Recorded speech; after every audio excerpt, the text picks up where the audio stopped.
It's time to take a ride on the Steelers Afternoon Drive with our co-hosts, Alan Saunders and Zachary Smith.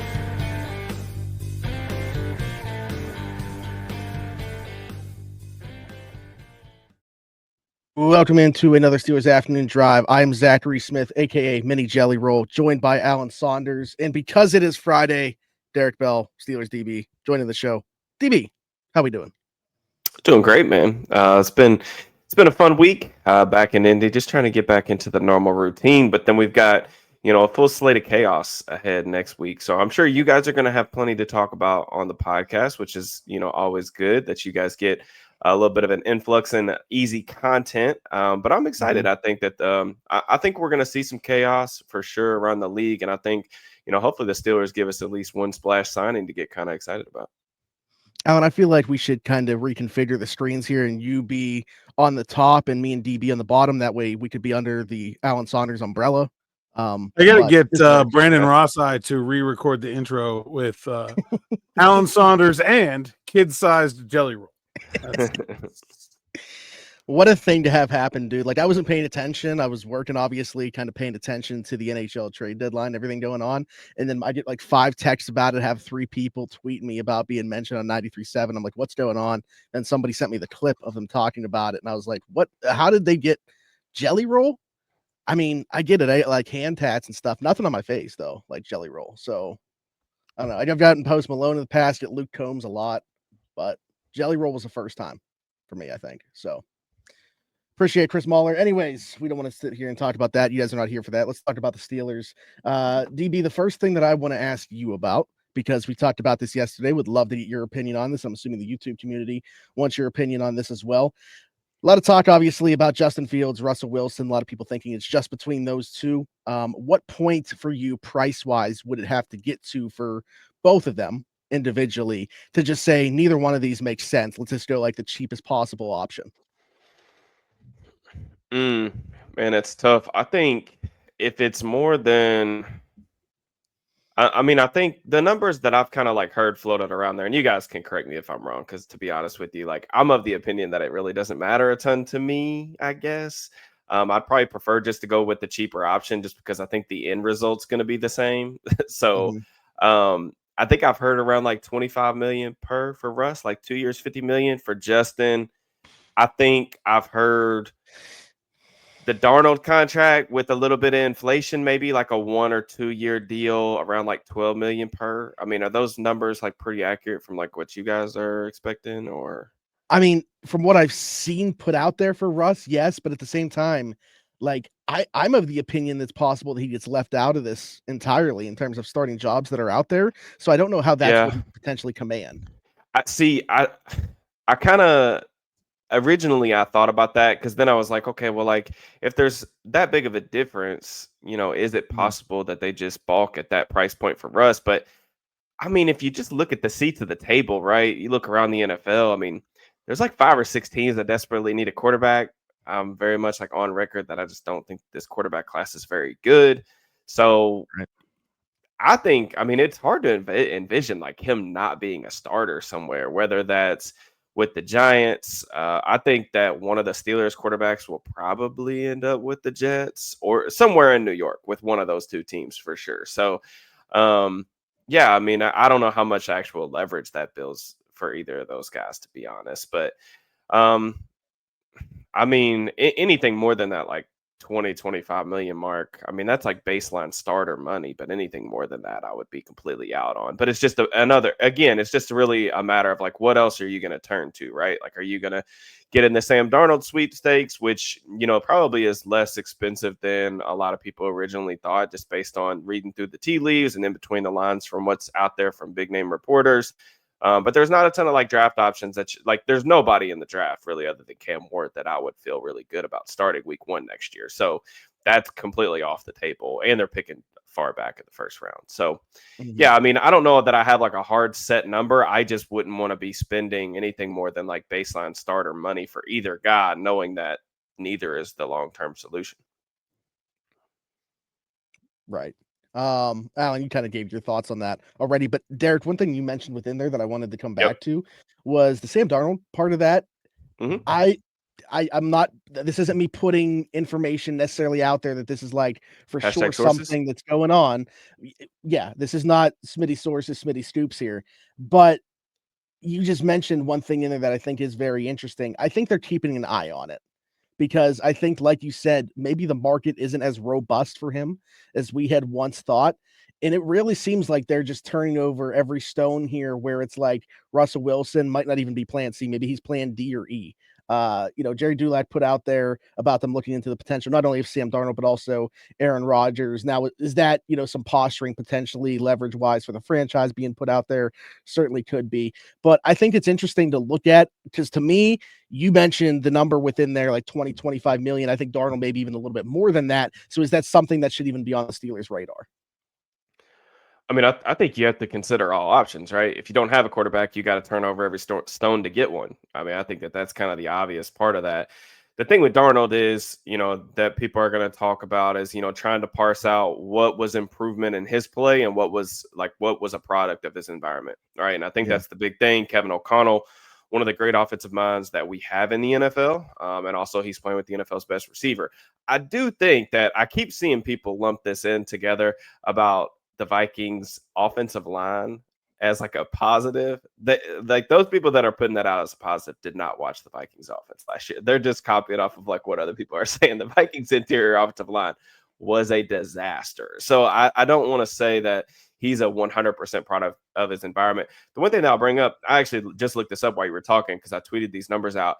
Darnold's numbers in the Vikings 7-game win streak. So this is right before he blew up in the playoffs, which is notable. It was the biggest game he played in since he was at USC. But his numbers during the win streak, 7-game win streak, EPA per play, 6th, success rate, 6th. This is among NFL quarterbacks at the time. 18 touchdowns, tied for 2nd, 8.3 yards per attempt. That was 5th, 6.9 big time throw rate, 4th.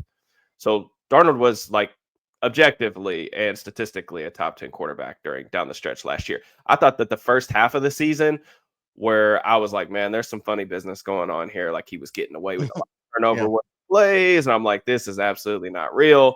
The second half of the season, I thought he played fantastic until the playoffs hit. And it was like the last week or two of the season. And then things kind of blew up. So it's just a matter of like which sample size you're trusting.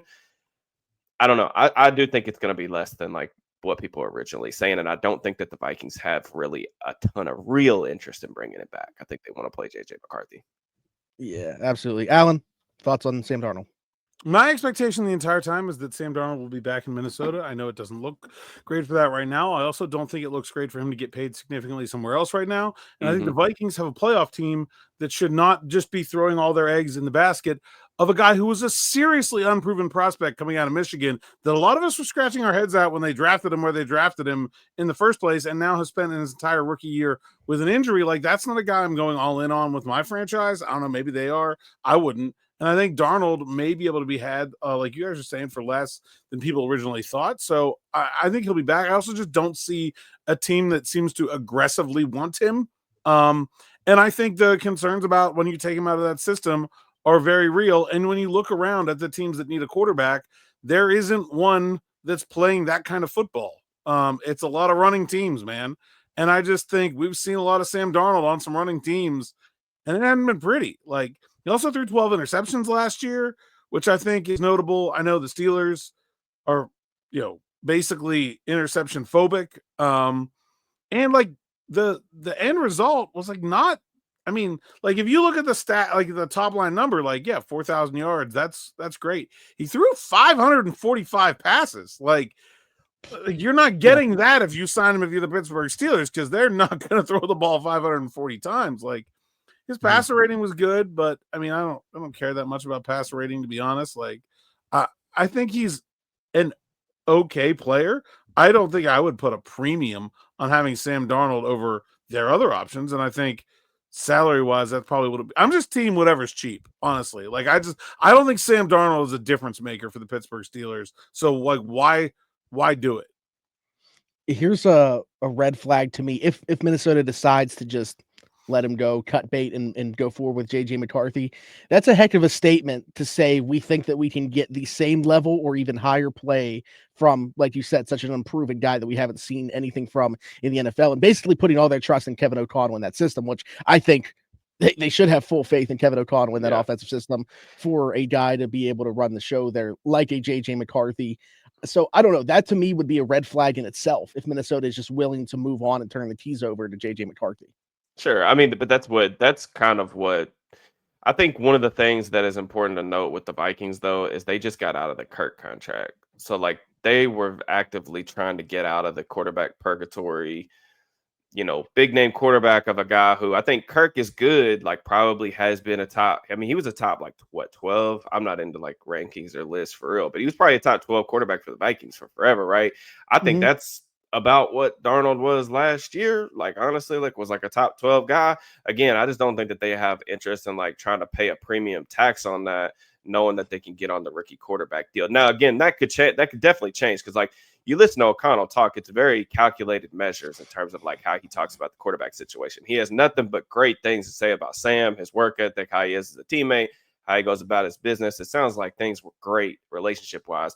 I just think that they're pretty high on McCarthy, and obviously of O'Connell. I mean, that's the cheat code, right? Like, we talk about that all the time with coaches. Like, if you have a coach who's also a play caller on the offensive side of the ball, it's a huge advantage. Like, that's why that stuff matters, because it is a multiplier of whoever you have under center. And that's just the reality of what the Vikings get to deal with. And they're smart to want to keep O'Connell around for a long time. So as far as like what I prefer, like in a vacuum, I think he's probably going to have better years ahead of him than either of the Steelers guys. Probably. Am I interested in paying on like a huge tax on that? I think it's a risk.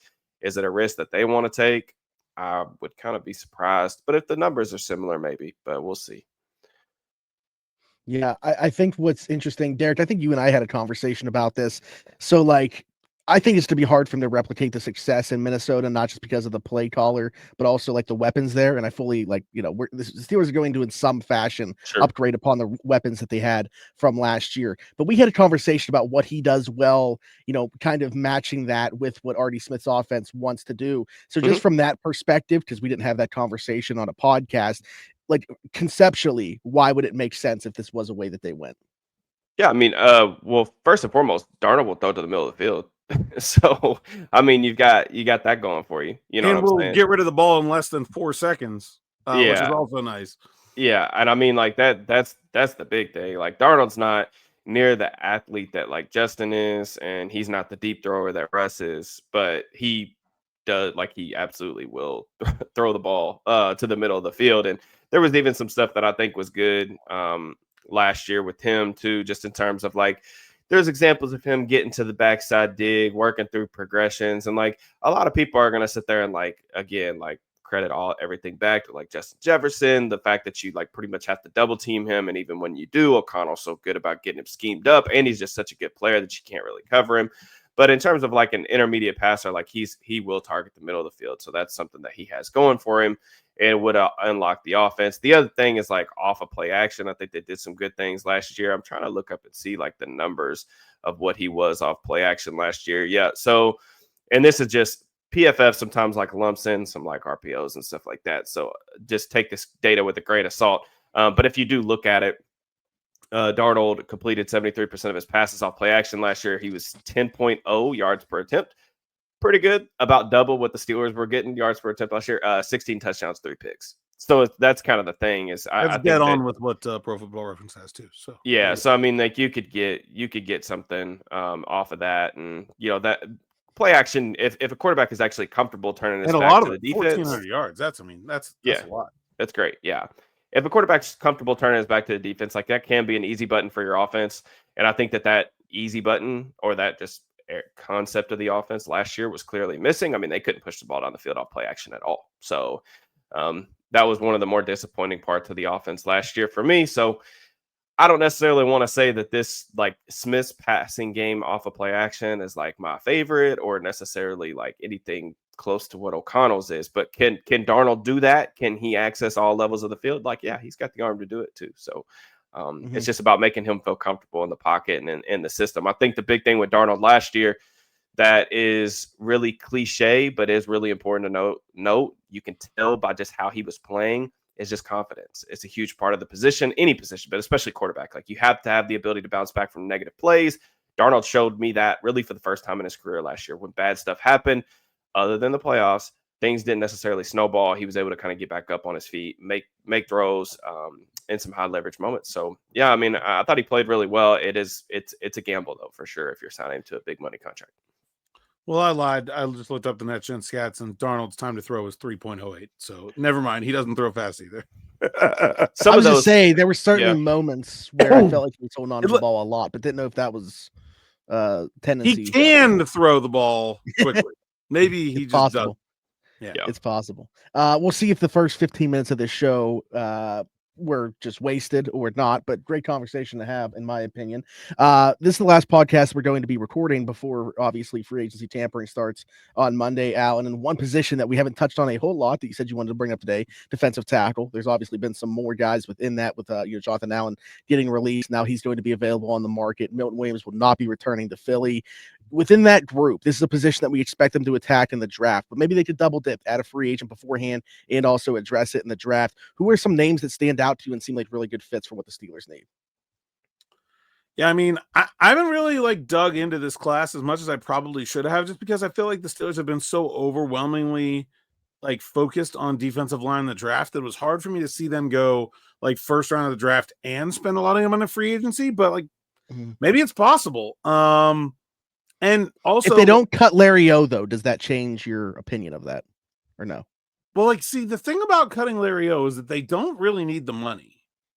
Right. So they can, I mean, it's kind of screwing him over if they do it this way, but they could wait and see if they get one in the draft and then cut him.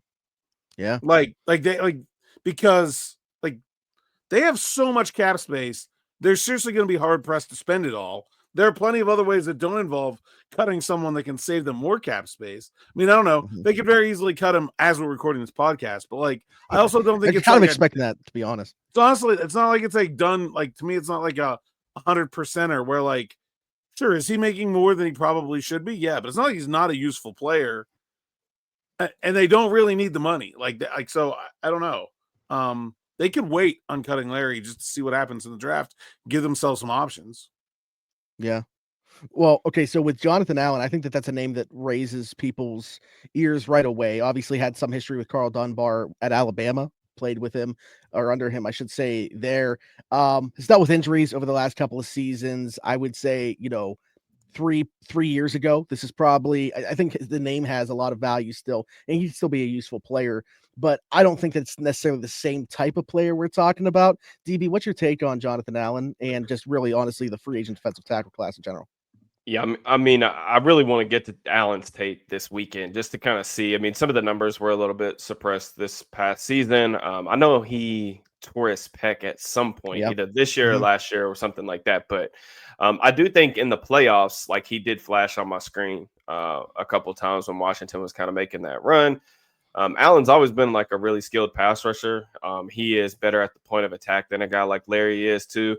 I think for me with Larry O, first off, I've heard nothing but great things about him as a teammate, him as just a professional in general. And I have a lot of respect for him in that regard.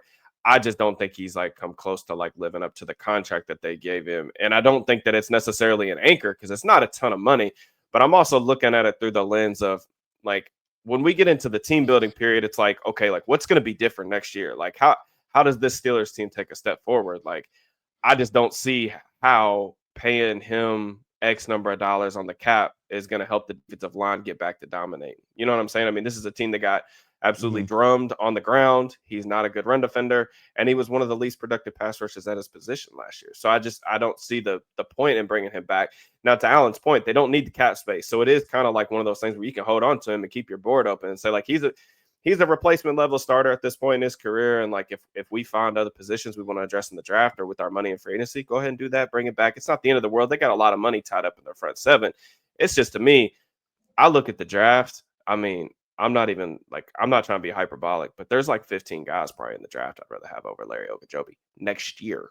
And I'm not I'm not trying to be mean by saying that. It's just there are guys with his skill set and a lot more upside that you can play from day one. So, and then you look at the free agency stuff with Allen. Milton Williams is it's become a complete pipe dream. I mean, he's going to absolutely shatter. I think there's probably like a $20 million bag at least waiting on him in probably Arizona, if I had to guess. Somewhere that Arizona might want him and Josh Sweat to sign both of them. Someone that needs a pass rusher, and like he's an awesome player.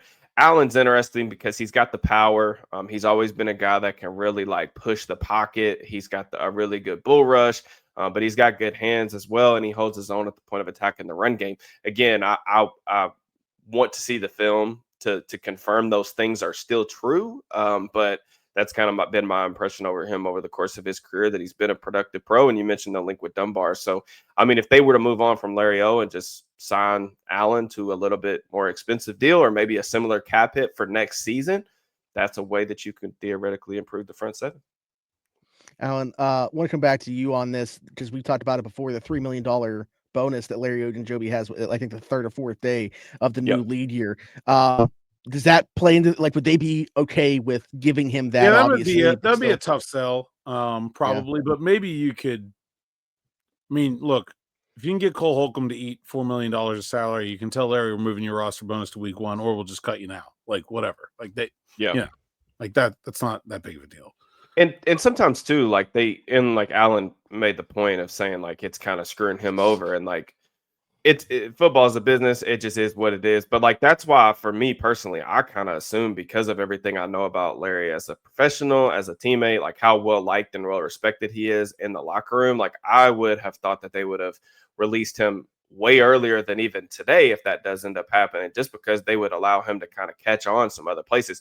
Because like, that's the other thing, is like he's been banged up a lot throughout his career. I mean, he's already failed a physical before he signed with the Steelers. So he's one of those guys that's going to, like, teams are going to be very invested in like meeting with him, bringing him into the locker room, having their doctors check him out to see if he's like, just make sure he's not completely cooked physically. I mean, he played last year and wasn't really on the injury report nearly as much. He practiced for like, wasn't limited in practice. Yeah, he even practiced for the first time as a Steeler, and like limited still there. Like his numbers were worse. So I don't know. I would have agreed with Allen though. I'm just really surprised and just honestly a little bit confused, like why he's still, because I just don't see a path for him returning any value on that type of investment at this point in his career, and given the other options that are out there. I'm so mad. Not about this. So if we have other thoughts on this, we should probably do them. I do. Yeah. Go ahead. There's some other guys in this free agent class that interest me. Specifically like run defenders. Like, I think it's like, if you're drafting a guy in the first round, I love Kenneth Grant. I've been in love with Kenneth Grant, but like outside of him, like most of the guys that I think you're going to use early, whether it's the first round or the second round, are like guys that probably profile more as like 3-tech pass rushing types. They're like, he's probably the only early, maybe Tyleek Williams, but he's probably like in between their first 2 picks. Like, most of the rest of those early round guys are like, to me, like 3-tech types. I would be interested in like just going to get a pure like run plugger that is an upgrade over like what they've had him on Travis Adams. Maybe like, regardless of what they do with Larry Ogunjobi, just somebody that they can like really fill some run gaps with. And like Poona Ford is a free agent. Every podcaster, content creator, media outlet wants Poona Ford on their team. That should tell you that Poona Ford's a good player. I'm just letting you know. But like, literally, it's so funny. I listen to anybody's stuff and they're like, man, we could really use Poona Ford. Poona Ford's out there, and you could get him for a bag of chips every single. When you're seeing him play in a defense, it's like pretty similar to what I think. Sebastian Joseph Day probably even less. But like, I don't think either of those guys is getting like a huge bag. I think they're like relatively cheap options that would be huge upgrades on what they've had in terms of like a number 4 defensive lineman. Yeah. I mean, it's funny too, because like you mentioned, like just going out and getting like a nose tackle. There's always these, like, Jonathan Hankins is a guy that comes to mind, where there's these kind of like nose tackle mercenaries that come in and play first downs for some random NFC East team they sign usually about 2 weeks into training camp when the coaches get there and like, hey, man, we don't have a single person on this roster that can hold a double team. And then they go bring in 33-year-old Jonathan Hankins, and then he comes in, he gets double teams, he allows linebackers to roam and play free. It is a good conversation to have, though, because I know a lot of Steelers fans are infatuated with the interior defensive line class. I do think it's really strong. There's a lot of depth, 3 techs, nose tackles, whatever you want. I do think that there is a good valuation conversation to have there, though, because like you mentioned Kenneth Grant, I personally love Alfred Collins from Texas. I mean, the dude's 6'6", he plays like he's 5'10", he's long as heck. He's the best run defender in the class in terms of holding the point of attack. He plays with great leverage despite being super tall, awesome hands, can stack and shed, hold a double team. The dude cannot rush the passer. And it's like he's in all these like top 50s, and I think like his run defense honestly deserves to be way higher than that. If you look at him as a pass rusher, I think he's always going to be a pretty limited player there. So it's like, where do you take that type of player, knowing that he's probably like, not saying he can't, but the idea that he's ever going to become a pass rusher is probably pretty limited with him being a fifth-year senior. So it's a good valuation to have. There's always good run stoppers available. If the Steelers, we know the Steelers are, I think, open to moving Keanu Benton to 3-tech. If they're open to that, they can go just get, there's nose tackles available in the draft that they can get on day 3 that can come in and play snaps. There's guys on free agency that can come in and play nose tackle snaps for them. So, yeah, I mean, I think that maybe we haven't been paying enough or talking enough about the defensive line additions through free agency. BJ Hill, just thinking about your kind of, I mean, it's only been on 2 teams, but just thinking about like, that's a guy I feel like could fit that nose tackle mercenary role as he moves on in his career. He's a free agent as well. I like the mercenary word being used there. I said I was so mad within that because I wanted to pop over to Twitter to see what kind of questions we got. Joe Frick said, if you are a kid-sized jelly roll, who are Allen and DB kid-sized versions of? I'm 6'2", 265. I cannot be a Andre the kid-sized Giant version of anything. Like that. What? I'm a kid-sized version of Jack and the Beanstalk. I don't know. Like that's all you got. DB's a Kentucky boy, so Jack Harlow. Okay, I want to throw out like one other name that I think is like just kind of like low key interesting while we're on defensive tackles or kid sized. Okay, all right. I don't have a comparison for myself. I'm just a weirdo. But another guy that I kind of like in terms of like just a guy that can hold the A gap is like Roy Lopez. He's just a really fun player in Arizona. Yeah, that's a good one. So like you look at the measurables and they don't necessarily like stand out a ton, but he's really strong. He's had some fun tape. I would say he's going to cost you, like a bag of chips. So I don't know how much he's going to get, but he'd be another guy. So, I mean, there's options out there for them to go get depth if that's what they want to do. I mean, I think that it's also, there's a good chance that they add 2 guys to the room. I mean, they've got Logan Lee coming back, but he was a day 3 pick. DeMarvin Leal, I think the ship has probably just sailed on that experiment in general. So, yeah, I mean, 2 additions at some point, even if one of them's kind of a cheap flyer, makes sense to me. There was one thing that I put on this list that we haven't talked about it yet, so I got to bring it up before we get out of here. But also, Joe Morrison getting in on the fun along with Joe said, "When will we get the debut EP of Kid Sized Jelly Roll?" But what I wanted to talk about, DB specifically, we got to bring up DB.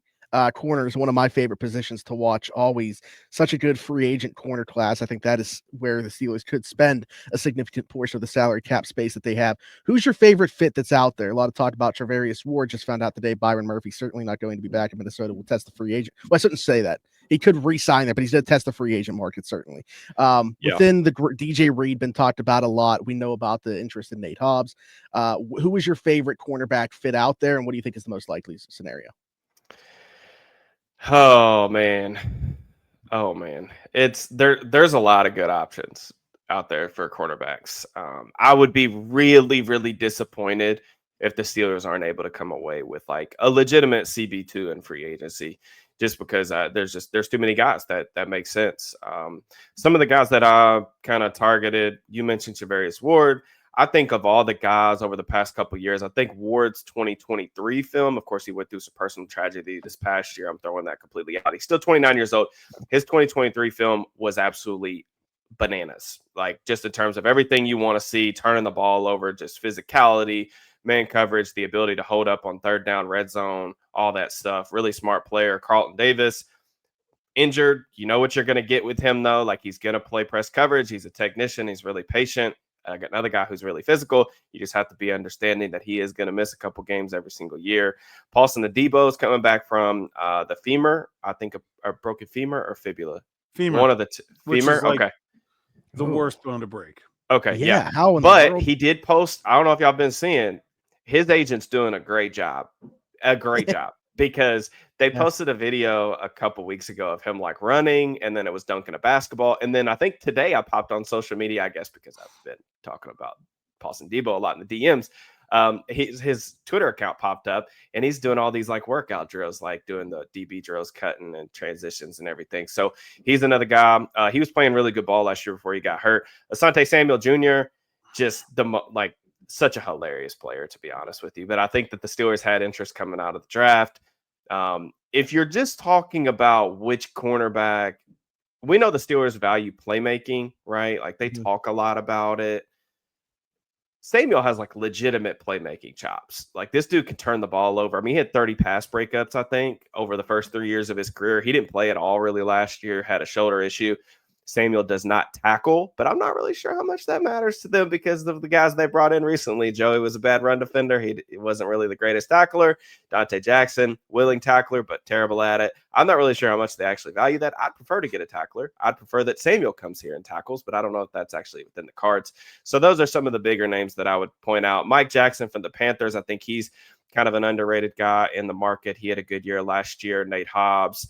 I have a couple other ones that I can keep going on about, but yeah, I mean, there's a pretty lengthy list.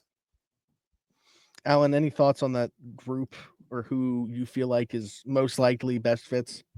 I think Travarius Ward to me feels like a close to a best fit. I'm concerned about DJ Reed's size as he gets older. And I just feel like the Steelers value size more than they do tackling.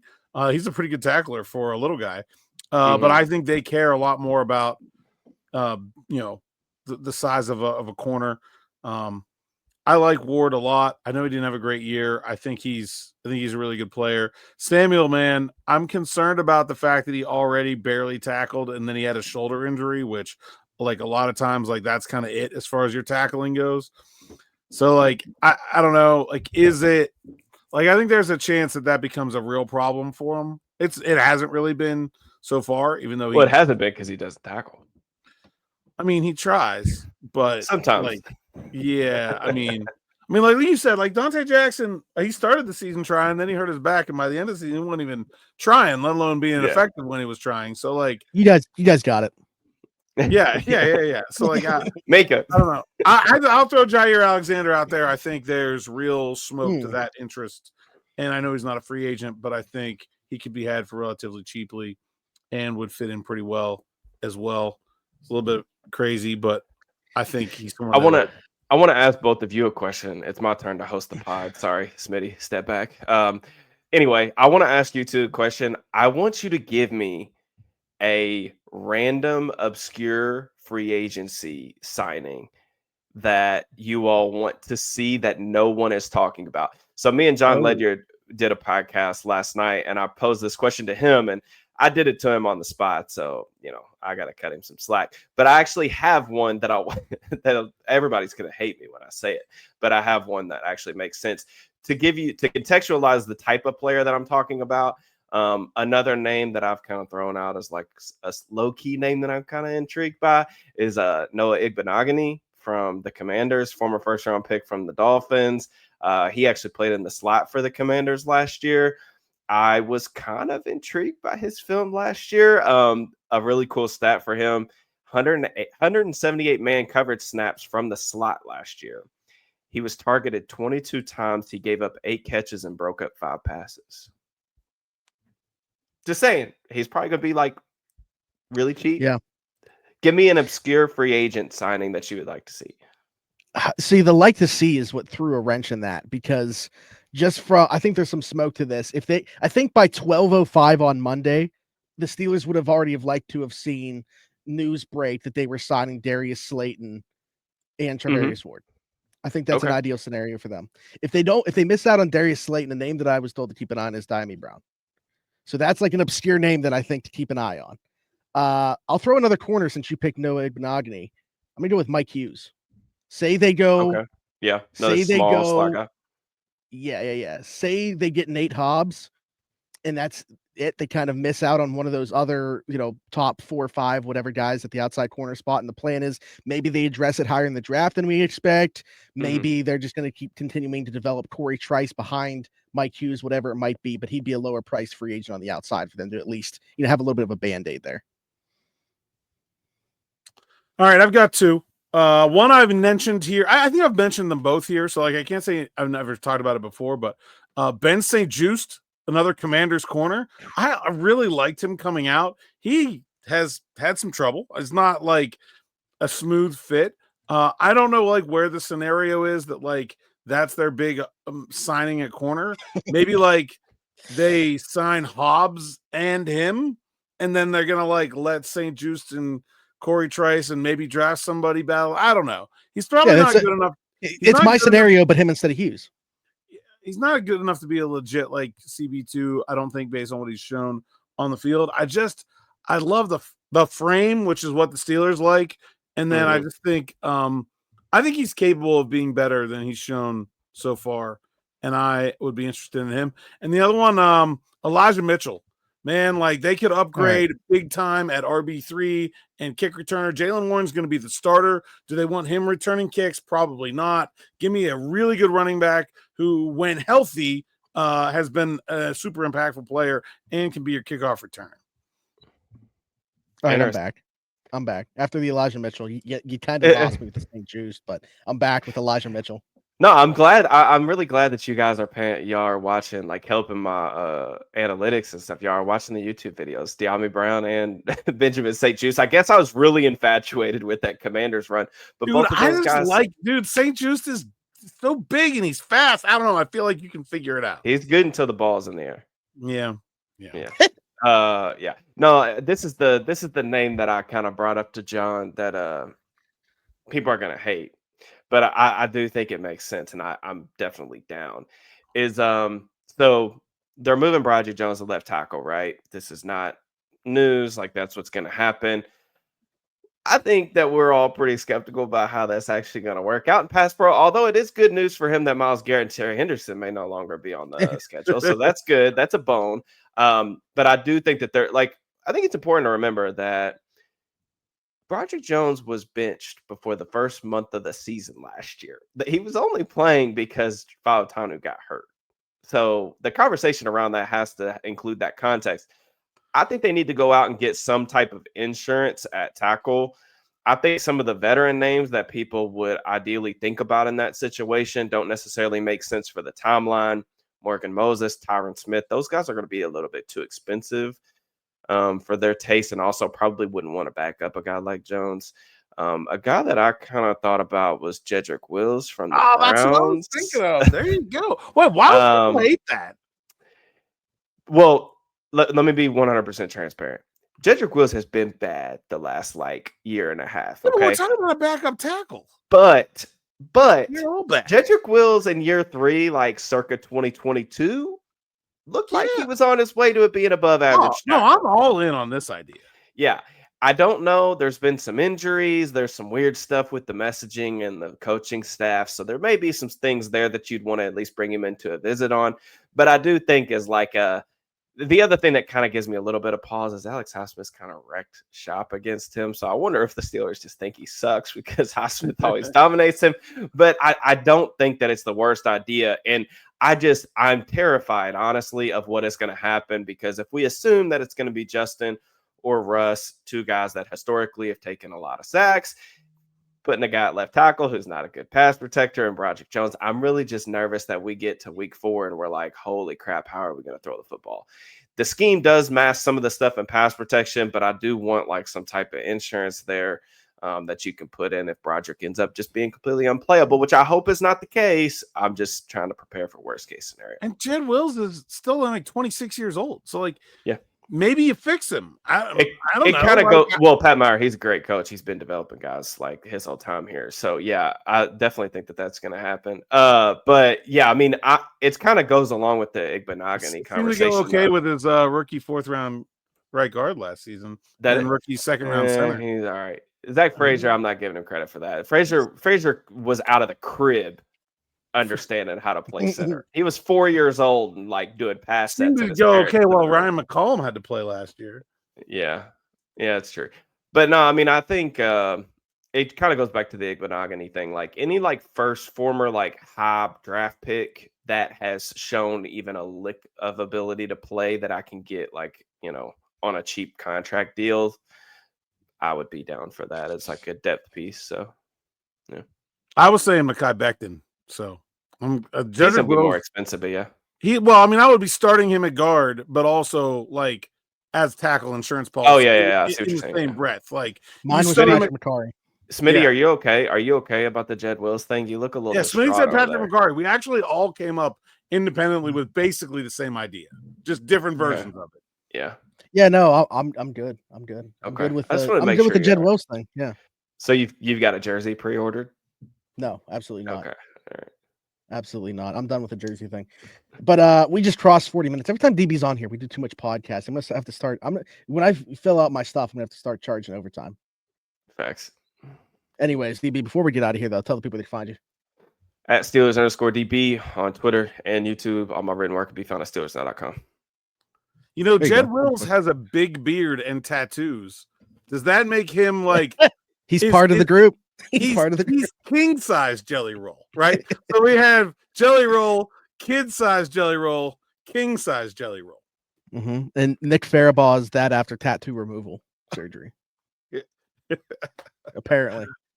Saunders_PGH on X, Instagram, TikTok, and Blue Sky. Send me your nonsense about Saunders umbrellas and fun size Jelly Roll.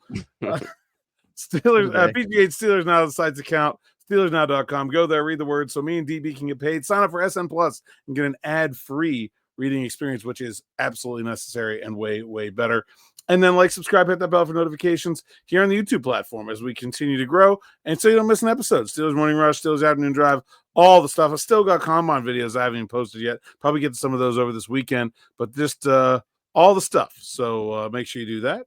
And that's it. What a day. Yeah, hit us in the comments too. Questions for a future episode topic you want us to talk about as we work through the off season here. Also hit us up if you're listening somewhere else. Spotify, Apple Podcasts, wherever you get your podcasts from. Steelers Afternoon Drive. Find us over there. Leave us a 5-star review. Subscribe over there. You can find us on TikTok as well. And then you'll find me everywhere. Zachary Smith, PGH. That is how you find me. Type in anything, including the words Jelly Roll. You will not find me on any social media platform. So Zachary Smith, PGH. Alan Saunders, Derrick Bell. Thanks for joining, DB, by the way, again. Until next time, for us, we'll talk to you then. Thanks for jumping in. Take another ride on the Steelers Afternoon Drive.